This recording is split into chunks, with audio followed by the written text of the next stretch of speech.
dolarsa n'in tam qiymətlərin cəmini tapın. Bunu da mən sizə öyrətmişdim. Necə baxırdıq? Nə deyirdik? Deyirdik n-5, n1 deyək.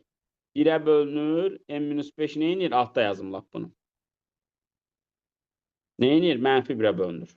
Bəs bunları mən toplayanda n1 plus n2 nə qədər eləyirdi görürsünüz? Bunların sayını 5'i nə inirdim? Saya vururdum. Yadınıza düşür. Çünki bunlar nə olurdu?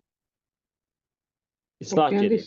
Məsələn, indi n3 çıx 5 2-dirsə, n3 çıx 5 mənfi 2 də ola bilər. n4 deyək. Bunları toplayanda nə inirdi? Yenə 5 2'yə vurur. Yəni, onda bu necə başa düşürdük?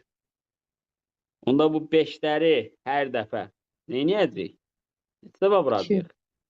Müsbət, mənfi, müsbət, mənfi, müsbət, mənfi 24'ün natural bölənlərin sayı.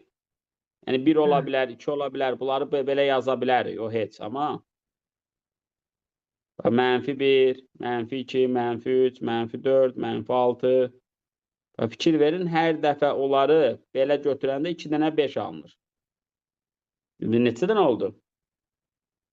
1, 2, 3, 4, 5, 6, 7, 8 mi? Saymadım. 8.